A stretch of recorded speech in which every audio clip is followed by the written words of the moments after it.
Hey guys, welcome back to TechZar. My name is Lazar, and today we're going to be doing an unboxing and review of the Govee light bars.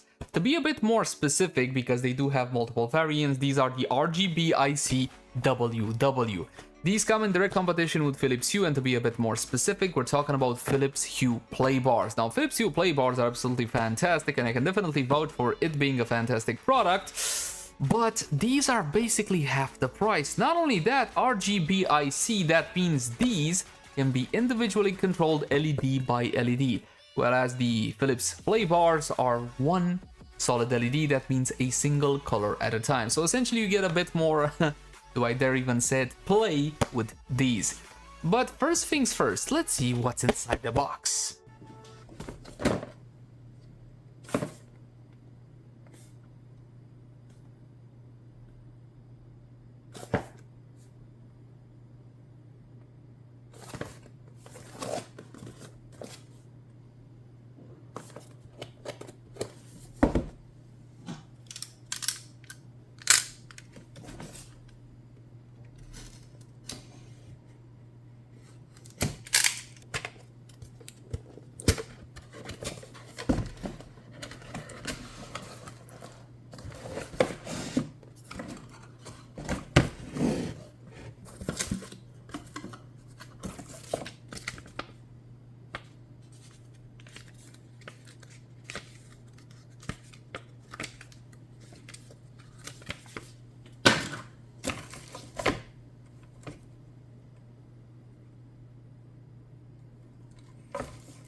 Dear Govee, if you're watching this, longer cables. Please? Here's a pro tip. Make sure you mount the light bar on the stand before you affix it to the display or whatever you want to, because it's hard to tell if it's straight or not when it's just it. But when you put this on, it's gonna be easier to tell if it's crooked or not. As you can see, mine is crooked. Not that it would matter because it's behind the display, nobody's gonna see it. But if you have OCD, I know this will bother you.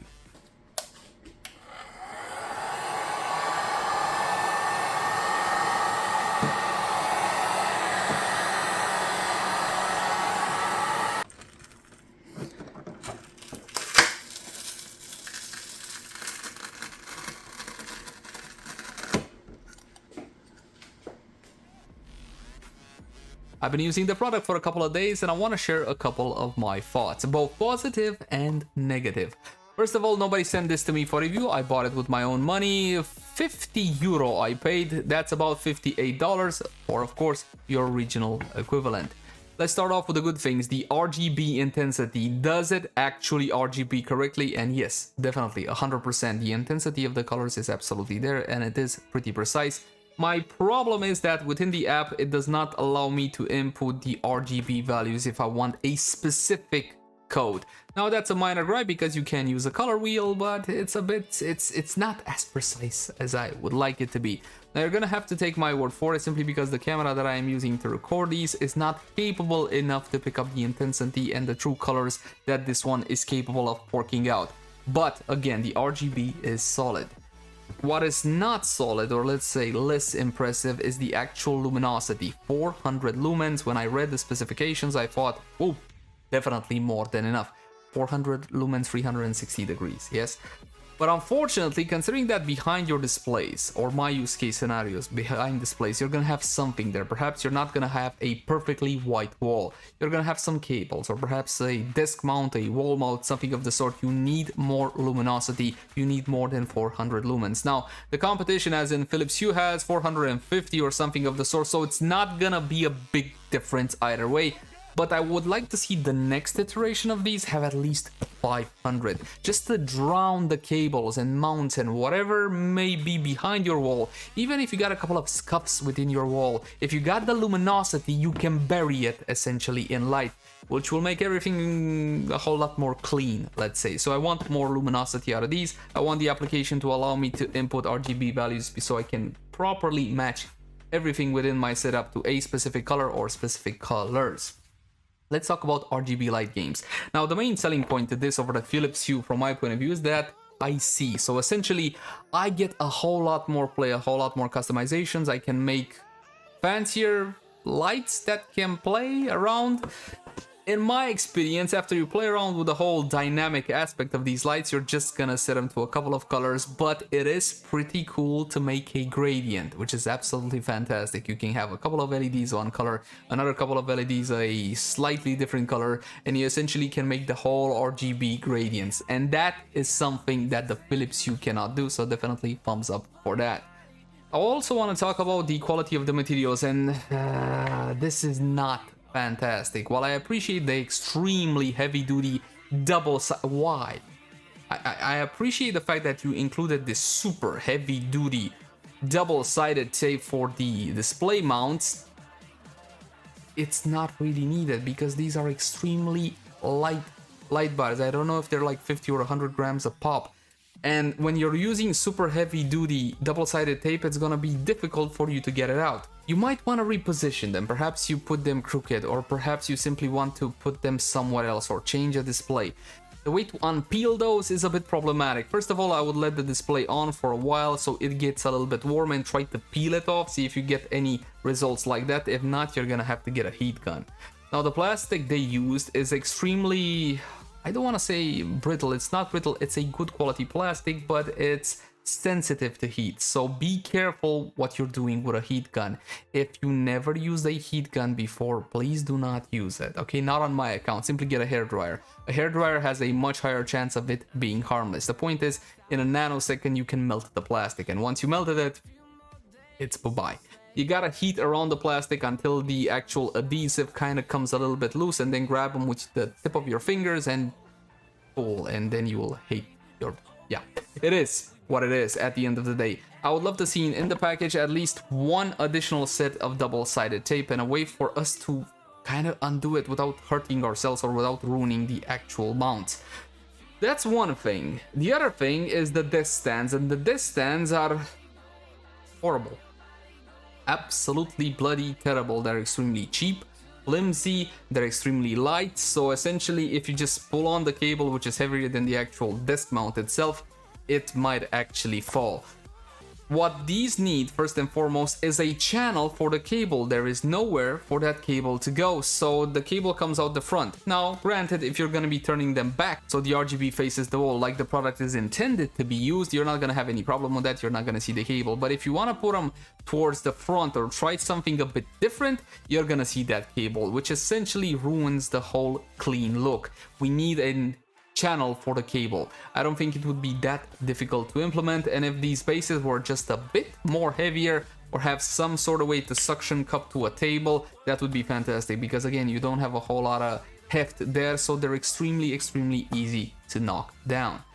The application I'm gonna criticize simply because it's a bit cluttered, it's a bit too complicated, it's easy for you to touch things that you don't want to touch even on a big phone. You could take a lesson or two from Philips in this regard, dear Govee. You need something a bit more streamlined, something a bit more simple, not a million buttons everywhere that are extremely easy to touch. And you need to make it easier for us to individually color LEDs, because those tiny things that you want us to press one by one, it's not fantastic. It's simply not that great of an experience. The application definitely needs improving from a usability standpoint, from a functionality standpoint. Flawless.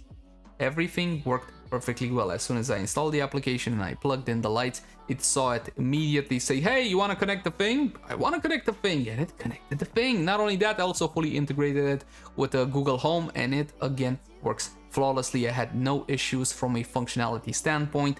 Oh, and it also updated its firmware almost immediately after connection, so the application works well, which is the most important thing. But when it comes to usability, you guys need to revisit that specific topic.